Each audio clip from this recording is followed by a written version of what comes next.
Hi there, I'm Martin Shkreli. This is Chapter 5, Lesson 5 of Chemistry. Welcome. And we're going to be talking all about gases. We're using the Zumdahl and Zumdahl textbook. It's the 9th edition.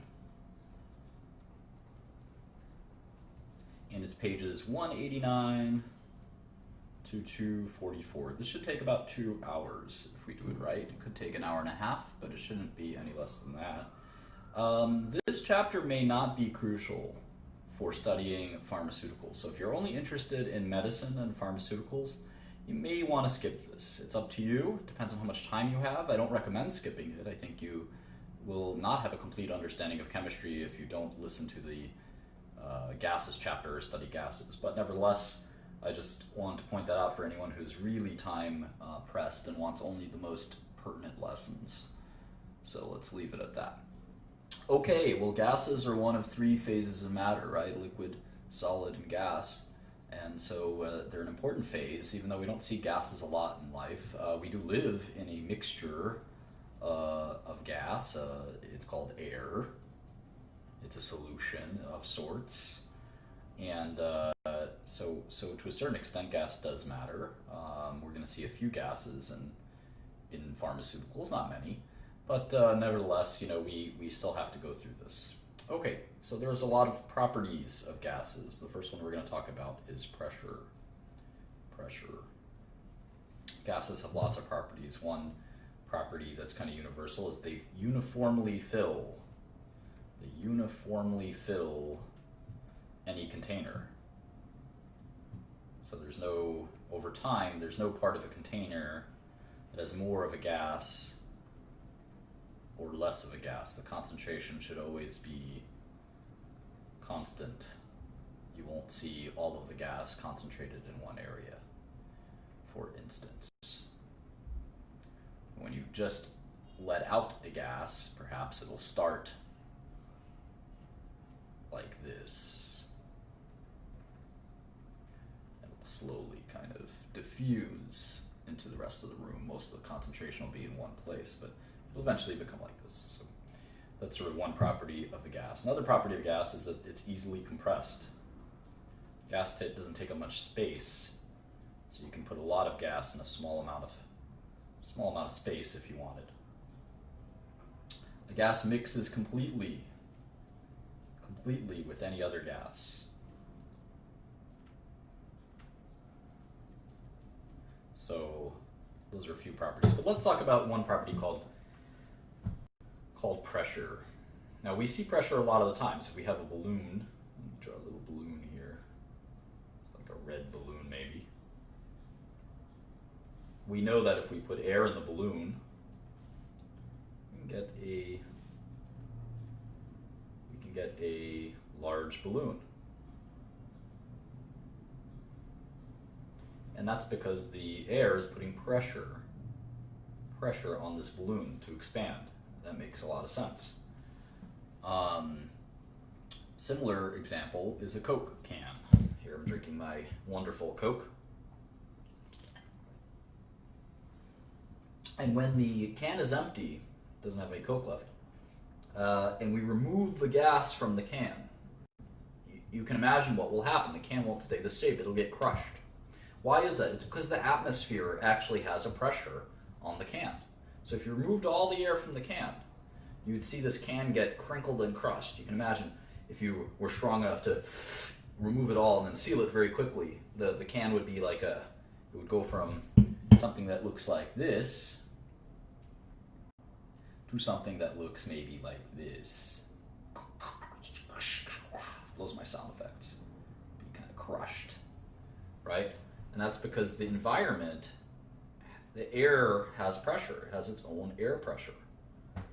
And so it would crush the sides of the can. Isn't that incredible? There's pressure all around us. There's pressure all around us.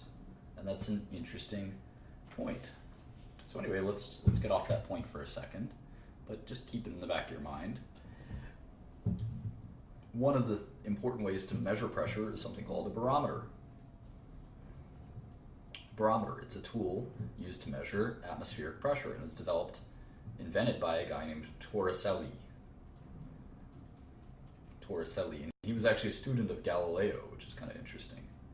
Anyway, you have a, let me drop down here. All right, you have a kind of basin in the barometer, and there's mercury in here. Mercury is kind of this color, gray color, right? And then there's a tube that goes up into this, and it's a vacuum. And what happens is the mercury rises in this tube. And that depends, how much it rises depends on how much the air, believe it or not, is pressuring this mercury. This is open container. This is an open container. And the air is pressuring this mercury down and making it go up in the tube. It goes up. We measure that amount, and typically we get 760 millimeters of mercury. 760 millimeters of mercury. It sort of is defying gravity. This mercury is going up because the pressure from the air is forcing it up this tube, if that makes any sense. And so we can use a different tool called a manometer, which is very, very similar. We use the manometer to do this as well. That's sort of a tube that looks like this. And there's mercury in here as well. And the gas, this is a gas, say this is ammonia gas or something. Let's color it pink. It's like a pink gas.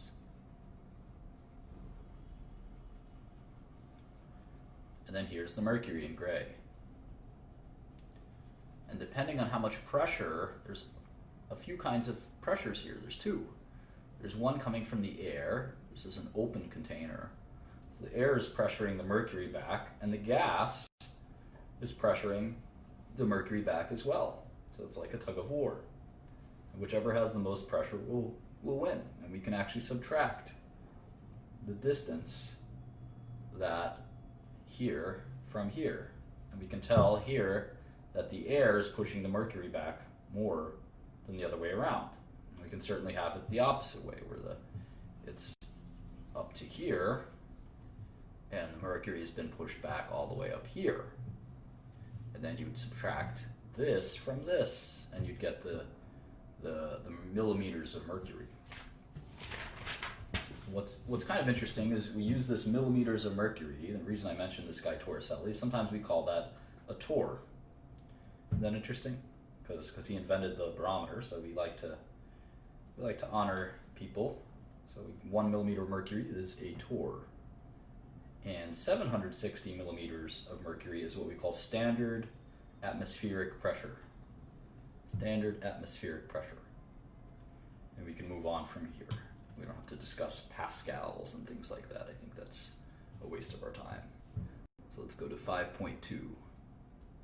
I'm skipping the discussion on converting pascals, which are the scientific System International scientific standard unit for pressure, and how to convert that to torrs or millimeters of mercury. I don't think that's that important. I don't think we're going to ever need to use pascals. They're almost never used. Okay, so let's talk about gas laws. And most of gas chemistry is related to these gas laws. Gas laws of Boyle, Charles, and Avogadro. We know Avogadro. We know Boyle's as well, right? Boyle. So the first is, let's do Boyle's law. We all know Boyle was one of the kind of fathers of chemistry. And Boyle's law is pretty simple. It goes something like this. It's PV equals K. And you're going to see the letter K a lot in chemistry, medicinal chemistry. We have stuff like Ki, and things like that, Km, Kd. And the letter K is, we just kind of call it a constant. Constant. So anyway, if you know math a little bit, you see that this is an inversely proportional relationship.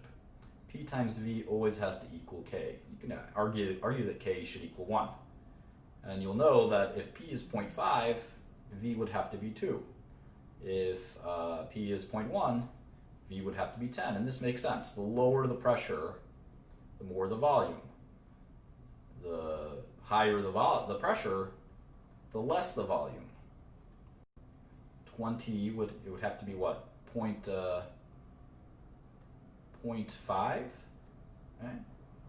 So higher the pressure, the lower the volume. The higher the this is inversely proportional. Inversely proportional.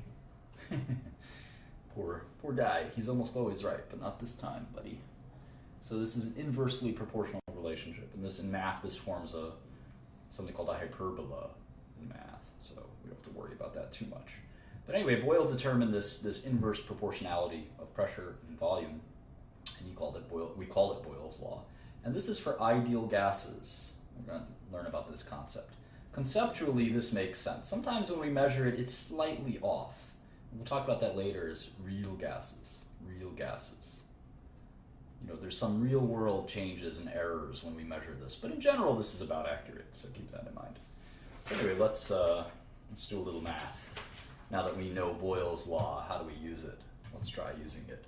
So there's a gas called sulfur dioxide. It's a pretty nasty little thing that is found in exhaust pipes and acid rain and things like that. Let's say we have 1.53 liters of this gaseous sulfur dioxide, and the pressure is they want to give it in pascals. So let's just use it in pascals. It doesn't really matter. Pascals, 5.6 times 10 to the third pascals. If the pressure is changed, the same sample, and we're going to increase the pressure. We're going to increase the pressure to 1.5 times 10 to the fourth pascal. So we automatically know if the pressure is going to go up, the volume should go down. So this number should go down. And here we have a classic proportionality question. X is to Y as x1 is to y1 as x2 is to y2. And we know that we can kind of do this. P1 V1 equals P2 V2. We can do that equation because if there's a constant, we know that we can set up this proportionality. So this is super easy, in fact. And if we have, let's see, we have volume 1. We don't know volume 2. So we basically have to divide both sides by P2. So if we do that, we get V2 equals P1 V1 over P2. So let's see, this is P1, this is P2. So let's see, P1 times V1 is 1.53 liters times 5.6 times 10 to the third pascal. We're going to divide that by 1.5 times 10 to the fourth pascal. We can actually cross out the pascal units and be left with liters. And so liters will be the surviving unit. We can actually do all this math pretty easily. 5.6 times 10 to the third. I don't like using, so let's see, I don't like using this. 10 times 10 times 10. All right, so it's 5,600 times 1.53. All right, and now 15 times 10 to the fourth is what, 15,000? Is that right? Divided by 15,000. All right, so the new volume should be 0.57 liters, and it is. So, and this makes common sense because the pressure went up, the volume should go down, and you see the pressure went up by what? Double? A little more than double. So the volume went down by a little more than double. And that makes us pretty happy. It gives me a very happy feeling when I solve a problem like this correctly.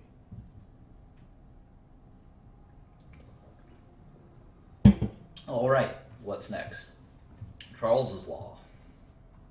Charles's law. I won't bore you as to who Charles was, but Charles's law, we're on page 195. Making good time, I think. Charles's law is similar to Boyle's. All these laws are a little similar, and we'll see how we unify them later. And its volume is directly proportional, this is a proportionality constant B, we're not using K for some reason, to BT. So when volume goes up, temperature will go up, and vice versa. When temperature goes down, volume will go down. And this kind of makes sense if you think of temperature as kinetic activity. The lower the temperature, the lower maybe the volume. The higher the temperature, the higher the volume. If you kind of makes sense, at least to me.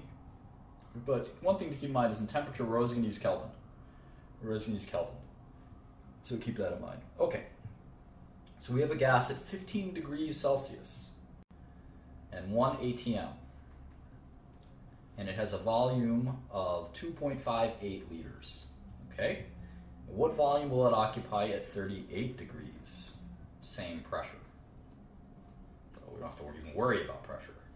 We basically have 2.58 liters. So we have V1, we don't have V2, we have T1 unconverted, and we have T2. You make sure you convert these. So we got to add 273. And never forget, you have your 273 tattoo, right? Right where do you put that? In your ankle, or is it a so-called tramp stamp? Either way. All right, so we've got 273 plus 15 is 288. And then here, 273 and 38 is, let's see, 303 would be 273 and 30. And 311 would be 303 plus 8. So you could just take 30 plus 8. It's a little easier to do in your head to add 273 to 30. And then add that to 8. Okay, so these are our temperatures, right? And so we know that, let's see,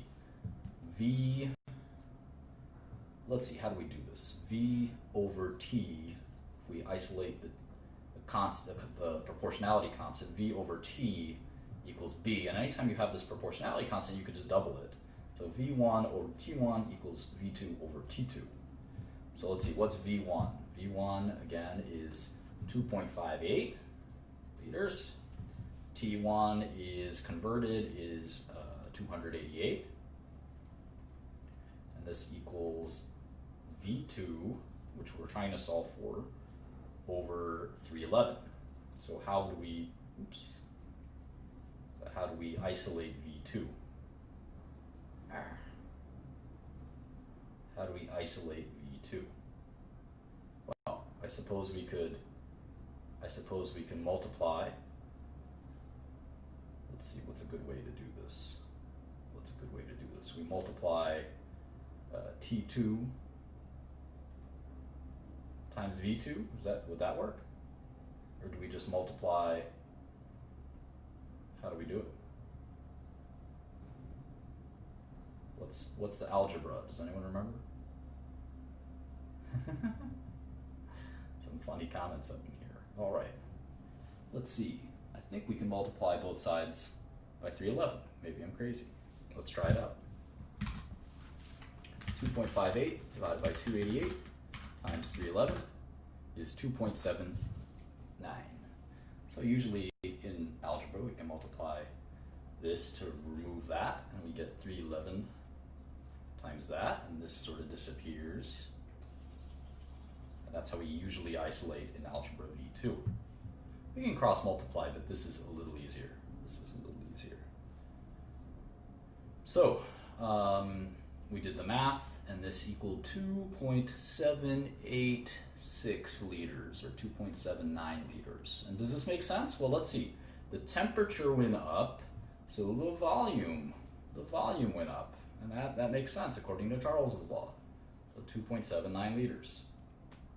That is correct. All right, cool. We're making a lot of progress. Page 197, we're going to go through the last law before we kind of unify these laws into one law. We're going to call that Avogadro's law. And he had this postulation where the volume is equal to a proportionality constant we'll call A. I don't know why we like to use different ones. I guess we're trying to not confuse this with too many K's. A, and then N, which is the number of particles. And we'll think of those as moles, I guess. And let's see, it says that a gas at a constant temperature and pressure, volume is directly proportional to the amount of moles, which makes sense. The more stuff, the more volume. That is pretty simple. So let's see, say we have a 12.2 liter sample containing a half a mole of oxygen. And if the oxygen were converted to ozone, what would be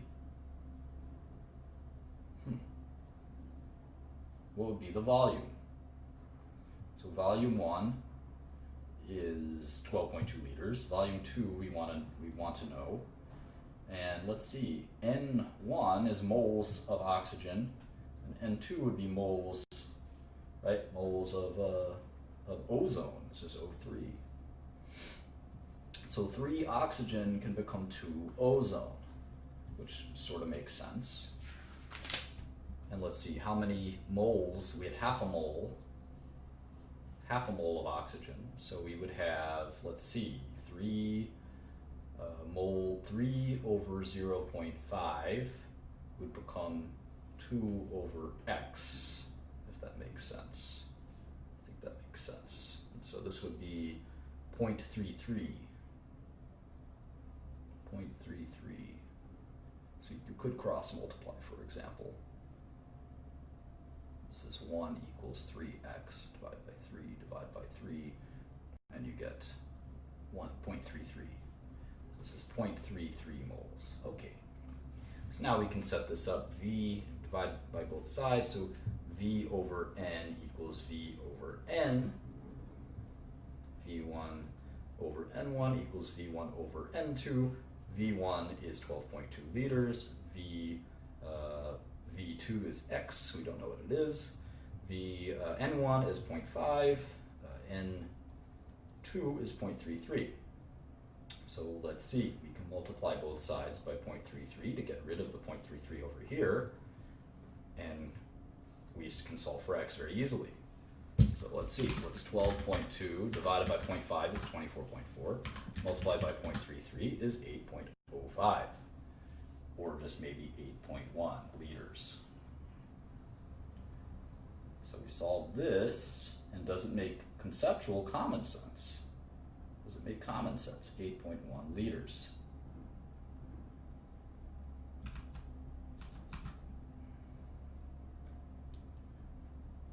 Well, let's see. The amount of moles went down, so the volume went down. That makes sense. According to Avogadro's law, they're directly proportional. Cool. Okay, let's learn something really cool here. This will be our next tattoo. We have the Kelvin tattoo on our ankle when we have this tattoo on our other ankle, and it's this, PV equals nRT. PV equals nRT. We used all of the gas laws we just learned and smushed them into one. And we got this beautiful example. And we know pressure, we know volume, N is going to be our proportionality constant. T is temperature. T is temperature. Temperature. And R is a weird one. R is going to be equal to 0.08. This is a constant as well. 206 L. 206 L per ATM per Kelvin per mole. It's maybe another tattoo somewhere. 0.08206. Depends on how much you care about gases, I suppose. R has the same value all the time. All right, so we've got this beautiful formula which harmonizes all of these formulas. So let's do the problem. Page 199. A sample of hydrogen gas, H2, has a volume of 8.56 liters at a temperature of 0 degrees, and we can just quickly convert that to 273 degrees Kelvin, because we know we need to use Kelvin only. 273 Kelvin, and a pressure of 1.5 atm. Now we need to find out how many moles. How many moles? Well, this should be pretty easy with this formula. We've got PV, so what's the pressure? 1.5. Well, let's set it up first real quick. We're trying to find out how many moles, right? Trying to find out how many moles.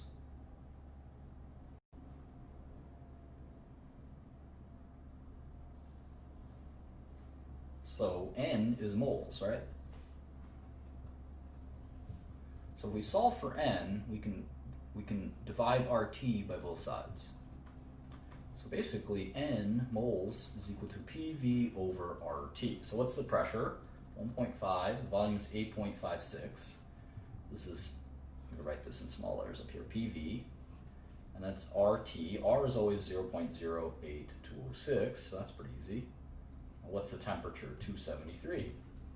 So N moles is just going to be as simple as this. N equals PV divided by RT. So easy. So let's see. 1.5 times 8.56 is 12.84. I'm just going to write this down real quick. And 0.08206 times 273 is 22.4. So 12.84 divided by 2.4 is 0.57. So 0.57 moles. So P times V, pressure times volume, is equal to the number of moles times this proportionality constant of 0.08206 times temperature in Kelvin. PV equals nRT. You can solve virtually any gas problem with this. So let's do another one. Let's do it super fast. We have 7 milliliters of gas. Doesn't even matter what gas it is. It's ammonia gas in this case. And the pressure is 1.68 atmosphere. It's going to be compressed to a volume of 2.7 milliliters. 2.7 milliliters. So we actually, do we even need the PV equals nRT? Well, let's see. This is volume 1, this is volume 2, this is pressure 1, this is pressure 2. We want to tell us what's the final pressure. Well, let's see. I've got P and V here, so let me see. Maybe I can move all this stuff over. How about that? Can I do that? Well, let's see. P1 V1 equals nRT. That makes sense. And this should equal P1 P2 V2. Because if this is going to be a constant, this is basically a constant. So you can think of it as 1, and anything P2 V2 should be 1 as well. So I think we can just do P1 V1 equals P2 V2. Let's try it. So P1 is 1.68 multiplied by 7.0 is equal to P2 is X times 2.7. So 2.7 by both sides, we get X. 1.68 times 7 by 2.7 is 4.35 or 4.4 atmospheres. And does this make sense? Let's see. The volume went down a lot, so the pressure should go up. They're inversely proportional. Great. Easy as pie. All right. We have methane gas this time on page 201. Methane gas is a volume of 3.8 liters at 5 degrees Celsius. As soon as I see Celsius, I get angry. It should be Kelvin, 278 Kelvin. And it's heated to 86 degrees Celsius. I hate Celsius. 273 plus 86 is 359. What's the new volume? Okay, like I said, PV equals nRT. We've got volume and T, sort of T1 and T2 and V1. So what will be the new volume? So let's see, the temperature is going up, so the volume should go up, right? Volume, temperature, V1, T1, V1, T1. So volume over temperature equals nRP, or nR over P. So I think V1 over T1 will equal V2 over T2. And if you know that they're directly proportional, this actually makes a lot of sense as well. So let's see, volume 1 is 3.8, T1 is 278. I'm not going to write the Kelvin unit because it'll be canceling very shortly with 359. So if I multiply both sides by 359, I will get rid of the 359 on the right side, and I can easily get the answer. It's 4.9 liters. And this makes sense. The temperature went up quite a bit, so the volume went up quite a bit. This makes problem solving super easy. I must say so myself. Let's do a few more. A lot of problems to solve here. Page 202. All right, a sample of diborane gas, which we'll learn a little bit more about in a future chapter. A substance that bursts into flames has a pressure of 345 torr. 345 torr. At a temperature of negative 15 degrees Celsius. I already am getting angry. 273 minus 15 is 258 Kelvin. Notice I don't say degrees Kelvin, because you don't say degrees Kelvin. You just say 258 Kelvin. And a volume of 3.48 liters. So what will the volume be, X, if the conditions are changed to 468 torr, higher pressure, and the temperature of 36 Celsius. 36 plus 273 is 309. So higher pressure and higher temperature. I wonder. I know that the higher the temperature, the more the volume. But pressure has I think a reverse relationship. So maybe it'll basically stay the same. I don't even know. PV equals nRT. That I do know. So I can divide T by both sides, and I get a constant. I basically get PV over T equals NR, and NR is a constant, because these aren't changing. The number of moles isn't changing, and R never changes. So this is a constant. Anytime you have this relationship, PV over anything equals a constant, it basically is equaling 1. And anytime you have something equaling itself, you can do PV over T equals PV over T. So 1, 1, 1, 2, 2, 2. So we have P1, T1, V1. This is P2, T2, V2. So let's see. P1 is 345, times 309. Well, let's see. Did I got all these right? Did we got all these right? Let me start over again. We have P1 V1 over P1 times V1 divided by T1. Then we have P2 V2 T2. And what we're trying to get is V2. So we'd have to multiply this by T2 over P2 to get rid of this term. T2 over P2. So we isolate V2. So V2 is equal to T2 P1 V1 over P2 T1. So let's do this. 309 times 345 times 3.48. All of this is over 468 times 258. And we got to just do all this math. 309 times 245 times 2.48 is 370,985.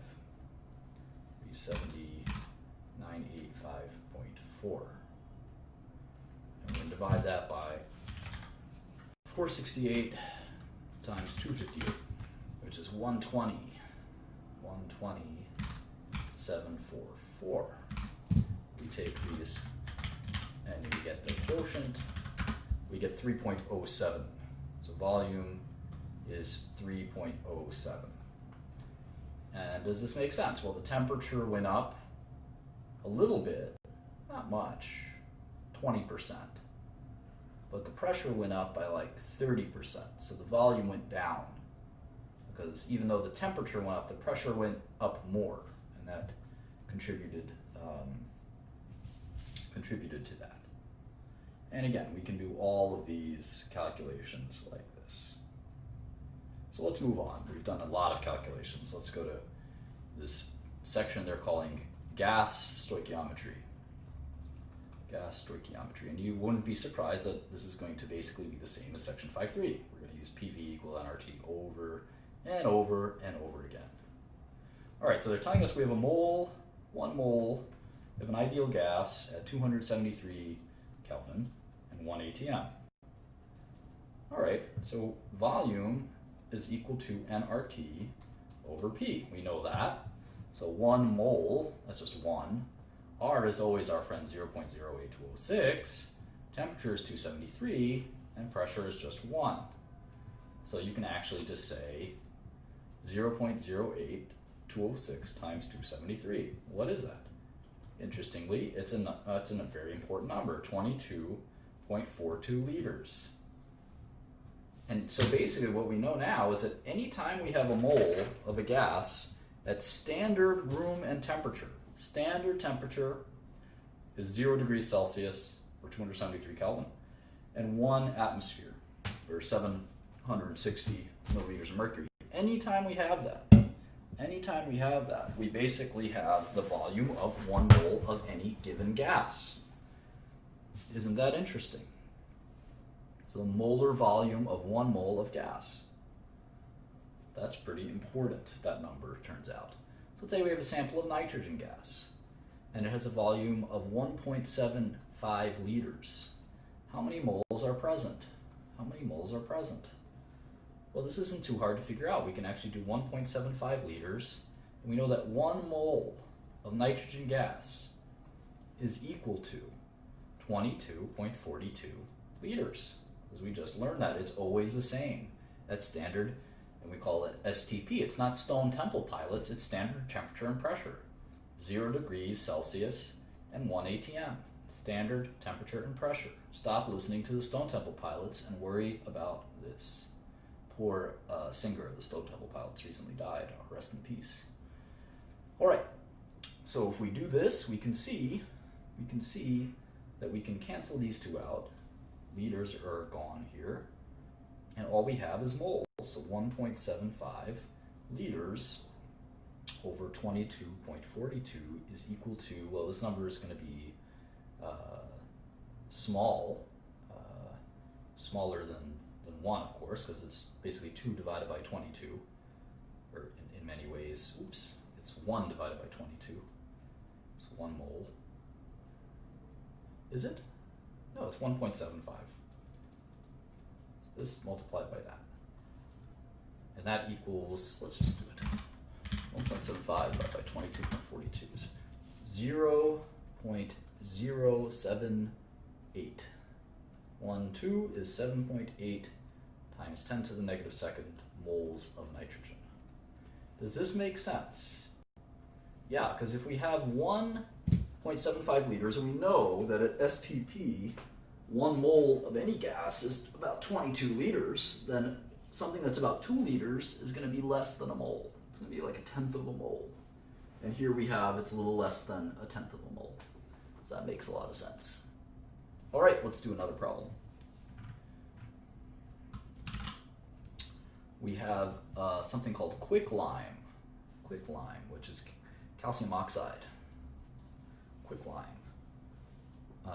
It's what happens when we decompose chalk or calcium carbonate, CaCO3. Anyway, what's the volume of CO2 when we take CaCO3 and it decomposes to calcium oxide or quicklime and carbon dioxide, a gas. All right, well, we know, let's say, how much is it? 152. What is the volume of carbon dioxide that's produced from the decomposition of 152 grams of calcium carbonate? This is going to be interesting.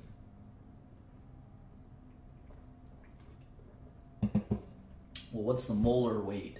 How many moles of this stuff do we have? Well, that's easy to calculate, right? We got 12 from carbon. We've got 16 times 3 from the oxygen, which is 48, of course. So we're up to 60. And then calcium, I think, weighs 40. Yeah. So this is 100. Basically 100. It's actually 100.9 grams per mole. And we have 152 grams. So that's 1.52 moles. 1.52 moles of this stuff. And we know that it's going to, matter cannot be created or destroyed, right? So we know that it's going to convert, and there's one of these and one of these. So basically, there's going to be 1.52 moles of each. I don't even have to calculate the molar mass of these, because I know it's going to be 1.52 moles of each. They're just going to be smaller molar weight, right? So if I have 1.52 moles, and I know this is a gas, They're asking me, what's the volume of this gas? Well, that's easy. I have 1.52 moles of the gas, and I know that at STP, any gas is 22.42.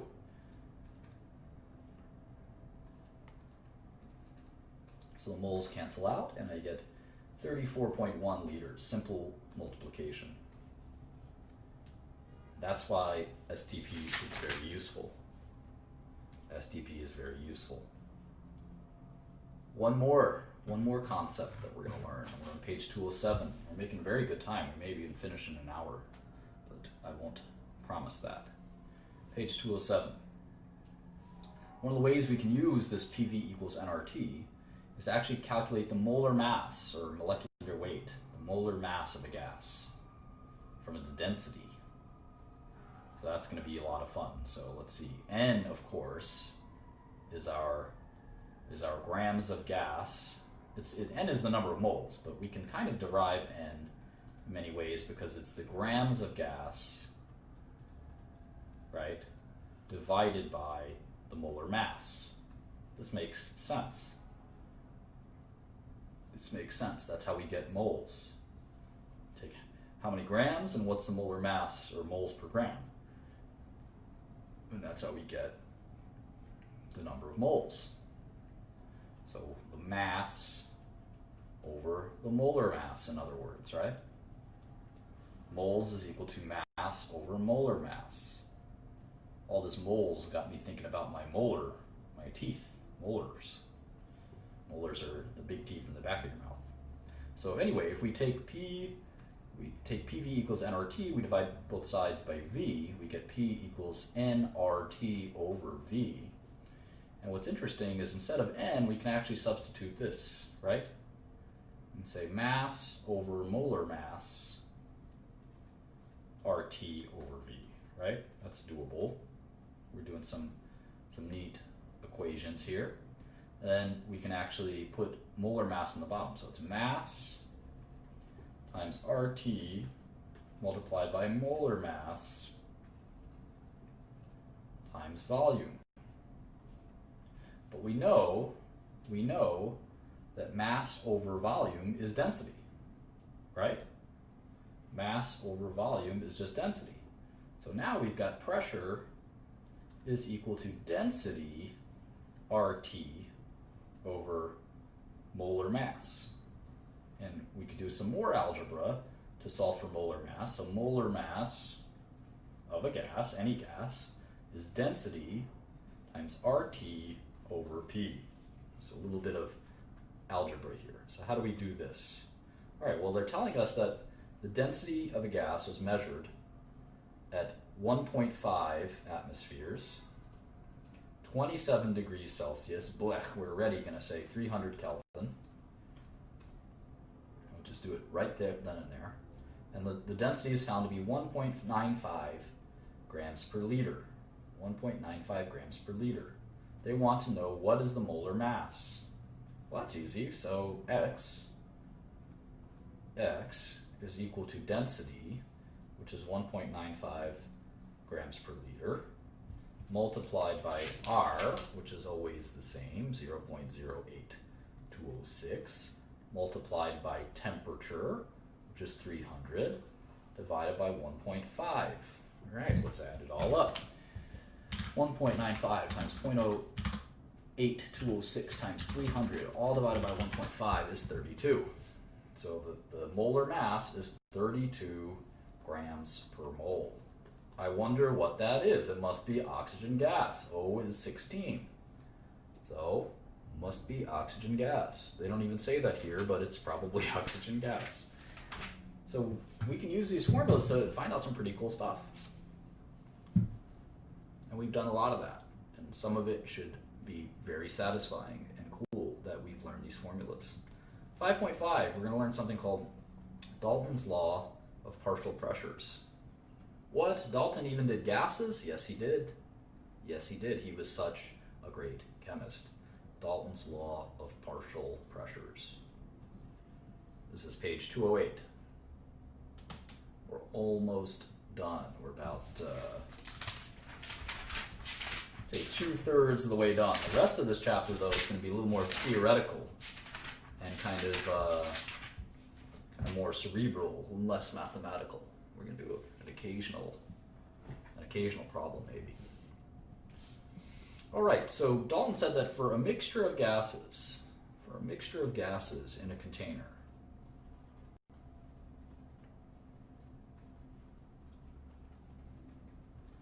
the total pressure is the sum of all the pressures, which makes a lot of sense.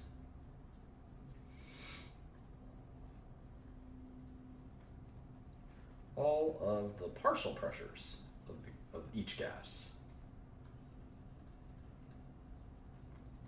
Now this is pretty obvious. I always found it to be obvious. So let's do a quick problem.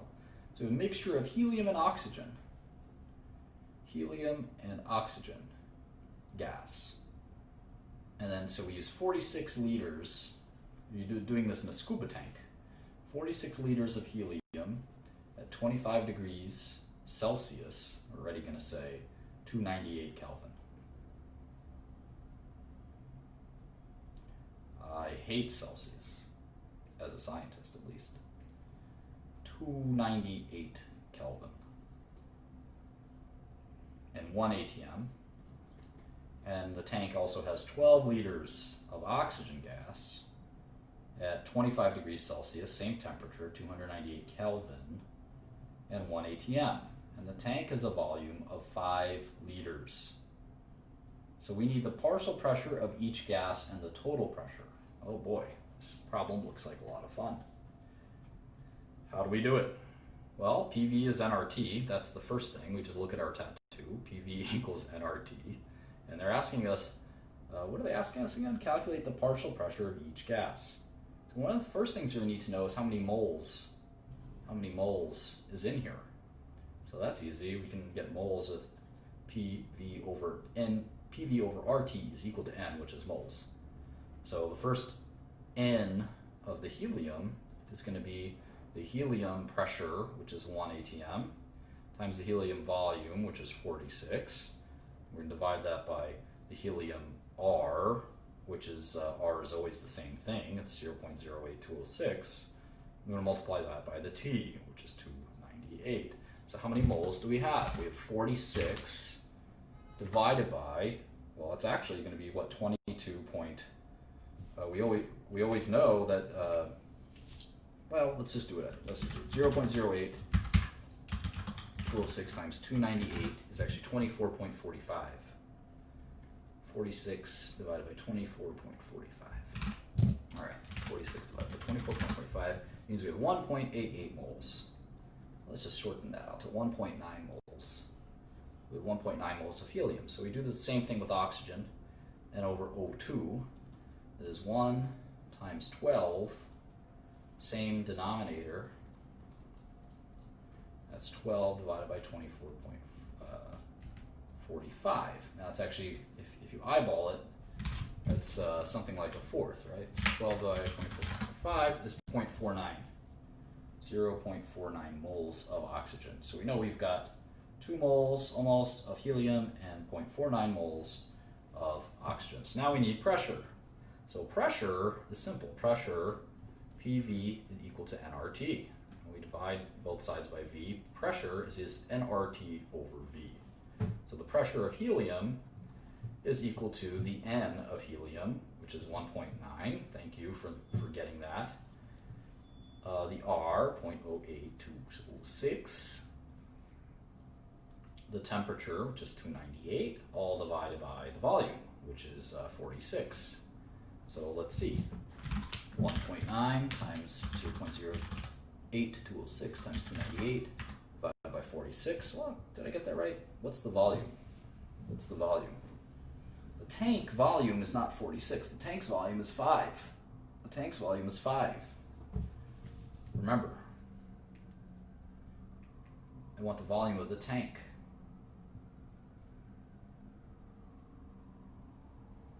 The tank has a volume of 5 liters. So let's do that again.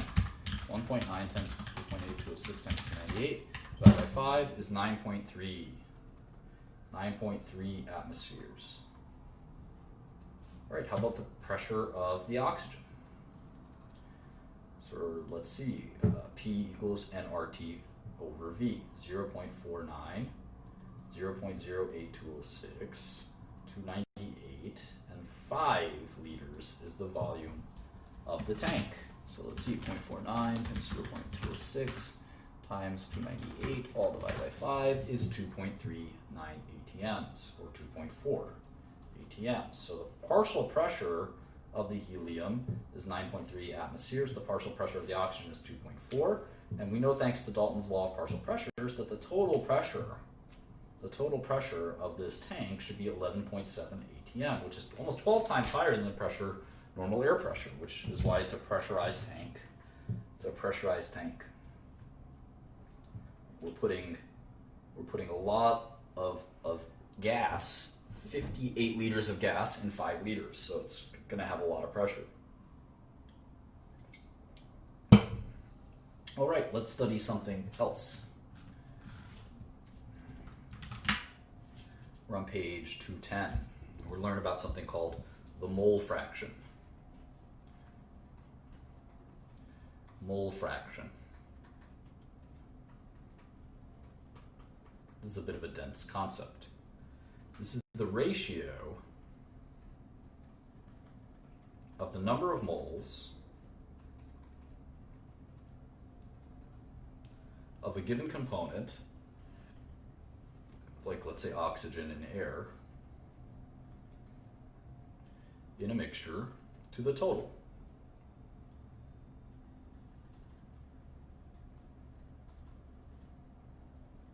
The book kind of makes this more dense than it is. And we're going to use the Greek lowercase letter chi, or chi. It looks something like that. As we see that in statistics, I think, chi. Pretty sure you pronounce it chi as well. It's one straight line. It looks like an X, and then it's kind of this squiggle. Anyway, so this is moles N1 over the total number of moles. And that makes sense. So if you have oxygen over, let's say, air, that would be one example. And so anyway, we know that if we do the ideal gas law, we have N equals P. Do the rearrangement of algebra, it looks a little like this. So the mole fraction is actually going to be pressure 1 over volume RT divided by the same kind of thing. Because remember, in the mixture, the volume, the R and the T will all be the same. One gas can't have a different temperature, right? But it can exert a different pressure, I suppose. Right? So P1 over P times V over RT, and we can do P1 V over RT, and then we can add the other gases. Like in air, it would be oxygen and nitrogen mostly. You add every gas. So that's sort of one of the ways we can think of a mole fraction as a pressure base. And that's why we're learning this right after learning Dalton's partial pressures.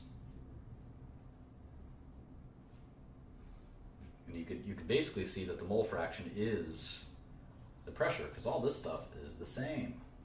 All this stuff is the same in many ways.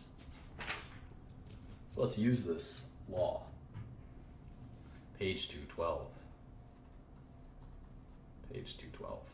All right, the partial pressure of oxygen was observed to be 156 torrs in air, with a total atmospheric pressure of 743 torrs. Calculate the mole fraction of oxygen in the air.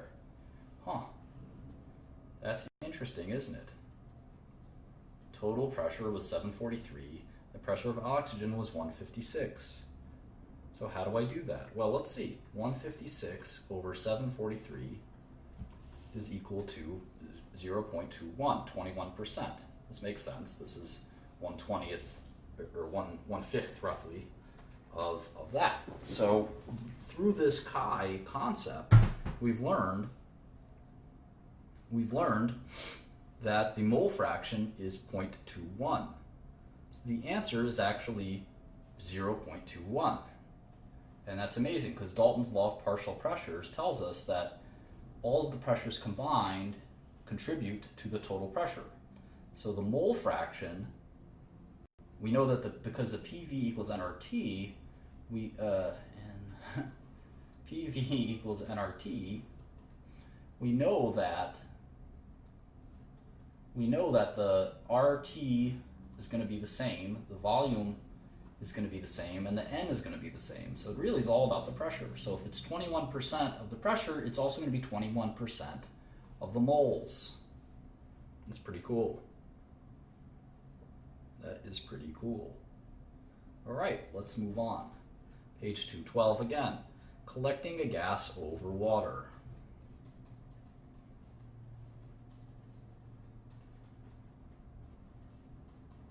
Collecting a gas over water. The mixture of gases results when a gas is collected by displacement of water. Okay. For example, a collection of oxygen gas produced by decomposition of solid potassium chlorate. So if we have potassium chlorate, this is a beaker. This is KClO3 is potassium chlorate. And we have magnesium, or manganese, I should say, oxide. We can actually get when we raise the temperature, we'll get water vapor. We can collect that using this tube.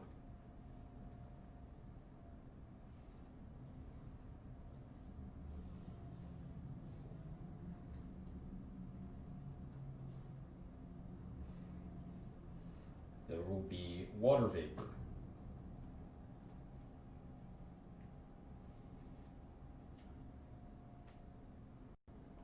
And so one of the things that's important in calculating the so-called vapor pressure is the vapor pressure of water.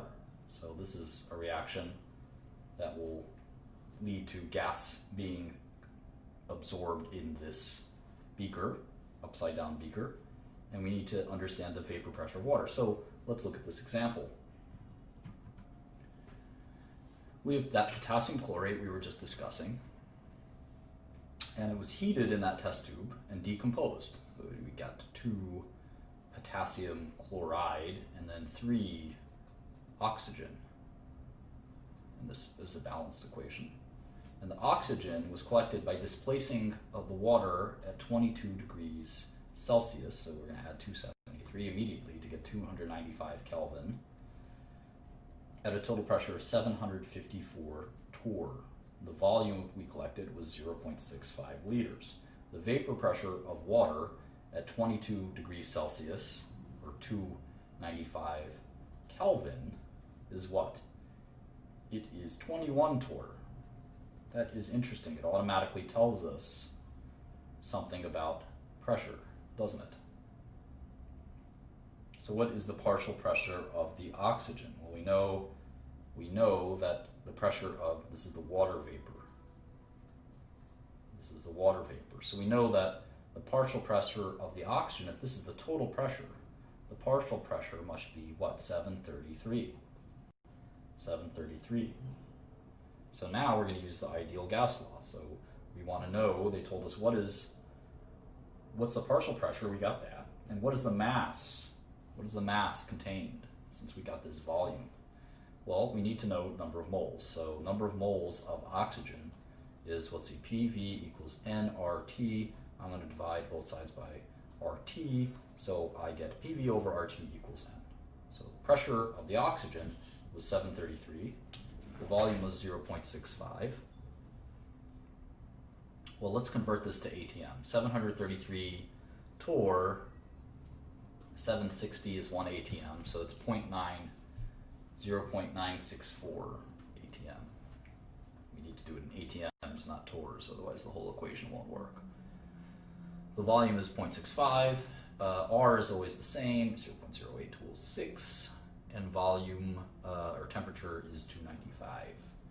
So let's do all this. 964 times 0.65, 6266. 0.08 equals 6 times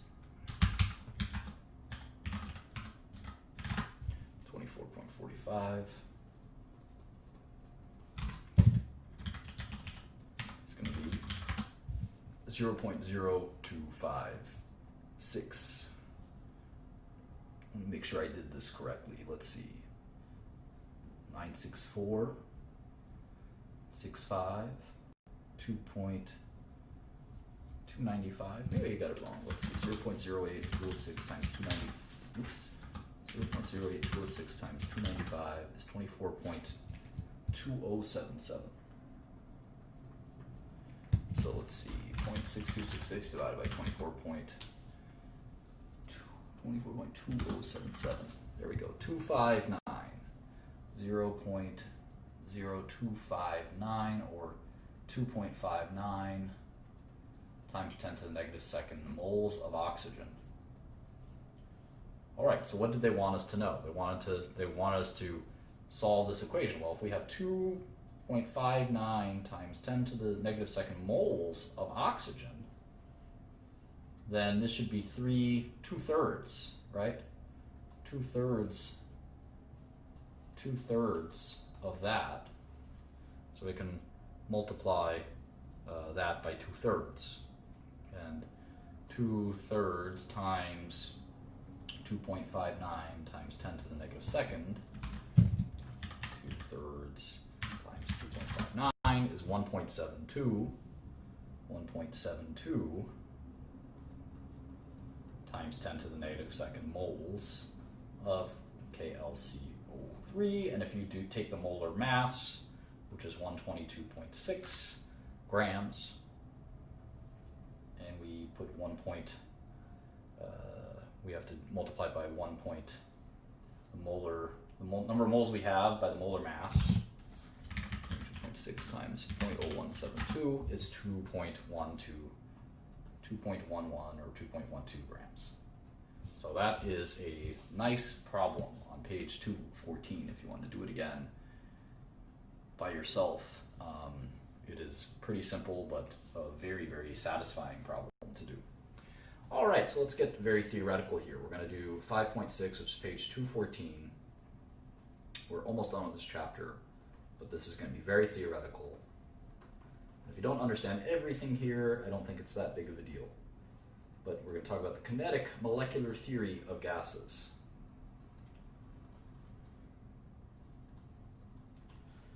And this is a little bit advanced and a little bit complex. So we're going to have some fun here. And so this KMT, or kinetic molecular theory of gas, tries to explain the properties of an ideal gas. We understand that ideal gases are theoretical, and in real life we have to deal with real gases, and we'll talk all about that in the next section. But keep that in mind that we're dealing with ideal gases when we talk about the KMT. And so we're going to talk about the individual behaviors of the gas molecules. Think of these as O2 molecules, oxygen gas. And the KMT tries to understand what's going on with these gas molecules as they kind of are flying around and being kinetic or moving. Kinetic means moving, right? Okay, the gas particles are so small. This is the first part of the KMT theory. Gas particles are so small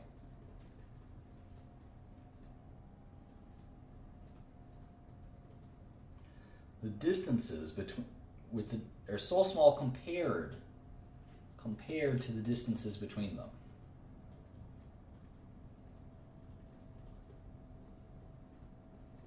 Between each particle. The volume of the particle itself can be assumed to be 0. Interesting. That's interesting. This is the first part of the KMT. What's the second part? Part 2. The particles, gas particles, are in constant motion.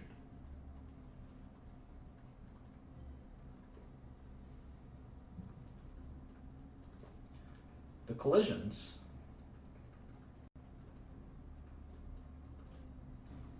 of the particles with the walls of the container.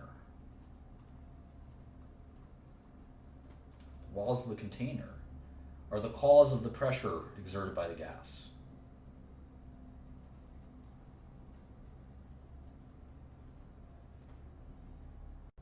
Interesting.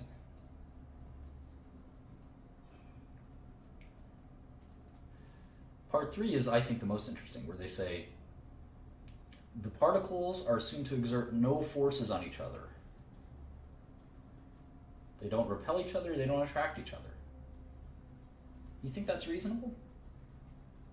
I'm just going to say that. Maybe it is, maybe it isn't. But we're going to assume this in our KMT theory, that the particles don't interact with each other, they don't attract each other, they don't repel each other. So we finally say, we conclude that the average kinetic energy of the gas particles is directly proportional to the temperature.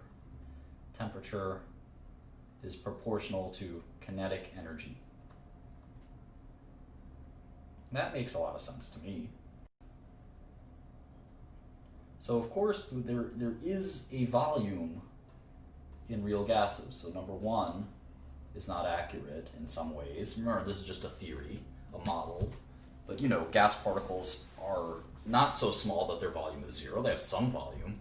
And then they do exert some forces on each other. So we got to keep that in mind, that this model is sort of not perfect.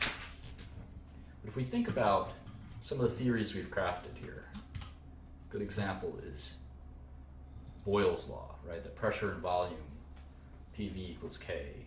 And of course, when we do it in the nRT 1V, this is still the same thing, PV equals K. This is still the same thing because this is a constant. This is still a constant, so we can this equals that. And so we know that how do we relate this to KMT? How do we relate this to KMT? Well, we know that for a gas, when it comes to temperature, if the volume of a gas is decreased, the pressure increases. We know that from Boyle's law. And this makes sense because a decrease in the volume means that the gas particles will hit the wall more often. And that, remember, in the KMT, we know that the collisions, from rule 2, the collisions of the particles with the walls of the container are the cause of the pressure. Pressure goes up when volume goes down, because if you think about it, if I have a small volume versus a big volume and the same amount of gas, say I have 4 gas particles, these 4 gas particles are more likely to collide with the wall and cause pressure. So volume is much bigger here, they're less likely to collide with the container walls. Here they are. So pressure goes up when volume goes down. So that makes a lot of sense. How about pressure and temperature? We have that P equals T relationship, which is a directly proportional relationship. So this makes sense as well, because the more pressure there is, the more temperature there is, the more pressure there is, because the more temperature is, the more these particles will hit the wall and cause pressure. So that makes a lot of sense too. How about volume and temperature? This is Charles's law, right? That volume is directly proportional to temperature. Does that make sense according to our KMT theory? Well, when the temperature goes up, the particles move around faster, and they'll hit the walls of the container, they'll expand the container, and that makes a lot of sense that the pressure will cause the volume of the container to increase.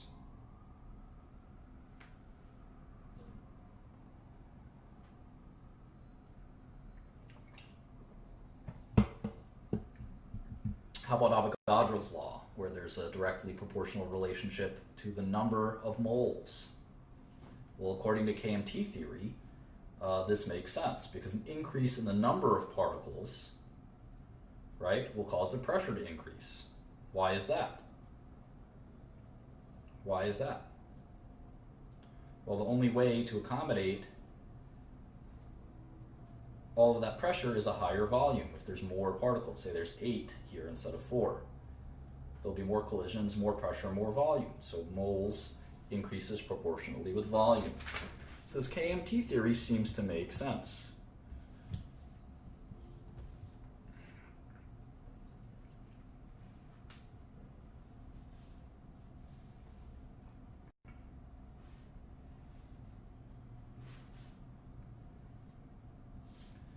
In this book, they try to derive the ideal gas law.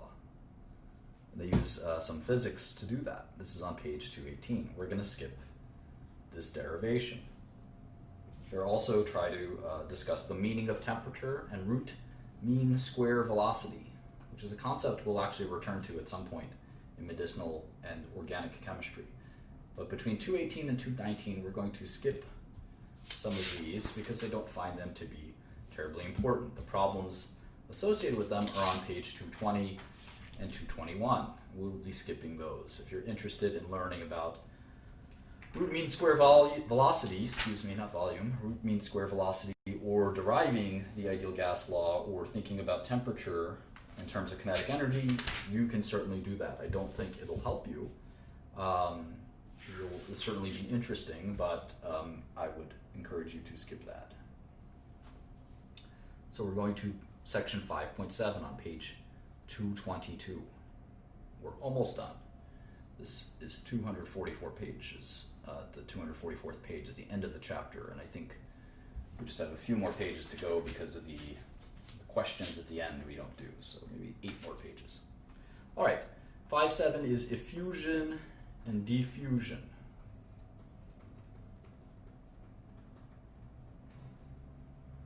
So we're going to learn the important concept of he who smelt it dealt it, which makes sense because if you release ammonia gas from this beaker, NH3, if you open this beaker at 4:03 p.m., it may not get to the rest of the room until 4:04 p.m., but you'll be able to smell it immediately here. Why is that? The concept is called diffusion. Diffusion.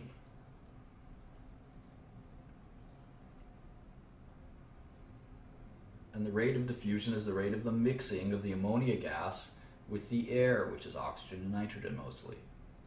So it has to mix, and it's not homogeneous. It starts out mostly here, and eventually it'll become a homogeneous mixture as it diffuses across the room. Effusion is the passing of a gas through a tiny orifice in an evacuated chamber. So you can actually draw a little chamber here with a tiny hole, and you can have that ammonia gas in one chamber, and it slowly will permeate into this chamber. And interestingly, the rate of effusion you can actually measure through the square root of m2 or the square root of m1, which is the effusion for each gas. So the rate of effusion for each gas.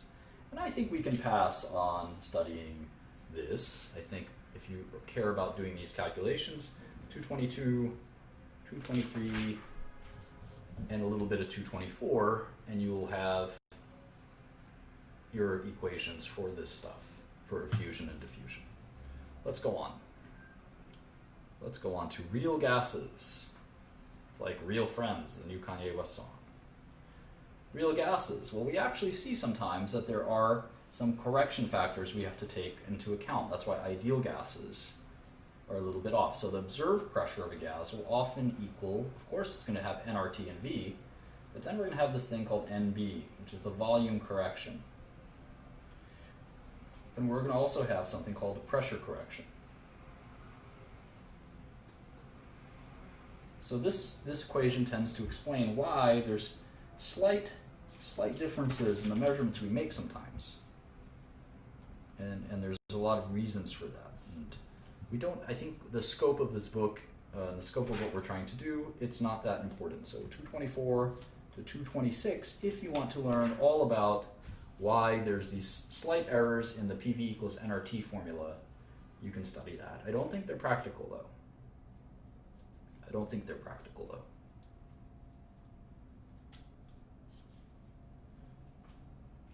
5.9 continues 5.8. It's on page 226 and 227. I'll briefly summarize it. Basically is the characteristics of several real gases. And it turns out when you compress different gases like hydrogen, nitrogen, methane, carbon dioxide, you get slightly different behaviors than you would expect. And part of it comes from particle size and things like that, intermolecular forces, for instance. So it turns out that H2, the importance of these intermolecular interactions, which we'll talk about later in future chapters, looks something like that. And we'll learn about that in chapter 10, and why these intermolecular relationships change how these gases behave. 5.10, we're going to talk about our atmosphere. We're mostly going to talk about air, atmosphere. So air is 78% nitrogen gas, 78% nitrogen gas. It is 21% oxygen. And so right there you have 99% of air. The next most important one is argon, of all things, then carbon dioxide, then neon and helium. We inhale helium all the time, and then a little bit of methane. Those are the next 5 most important ones. So some noble gases here: argon, helium, neon. There's even some krypton and xenon. But the most important ones are oxygen and nitrogen. So it's 90% of the air we breathe. All right, so I think we've concluded this chapter. We skipped a little bit when it comes to things like root mean square velocity and temperature. I thought those are too related to physics for us to study. We don't have to go through fusion and diffusion too much, since it's really a gas-only phenomenon. And I know this is a chapter about gases, but I don't think that we're here to learn all about gases. You can certainly read those yourself. There's plenty of great material on the internet with respect to gases, but I think we'll leave it at that. So thank you for joining. Chapter 6 will be an interesting chapter. It's called thermochemistry. We're going to learn about important things like enthalpy and energy, thermochemistry. And it turns out that this is very important when it comes to organic and medicinal chemistry, especially when we talk about bonds and the energy required to break bonds. So this whole thing is about energy. What is energy? How does it work? And we're going to learn a lot about that in chapter 6. Chapter 7 is going to be a lot of fun. When we get to chapter 7, we're really going to get into the nitty-gritty of chemistry, especially as it relates to pharmaceuticals. We're going to learn about atomic structure in chapter 7. So bear with it until we get to chapter 7 and 8, which will really give us the foundation for organic and medicinal chemistry. But it's still important to know at least a little bit about these topics. So thank you so much for joining, and we'll catch you later.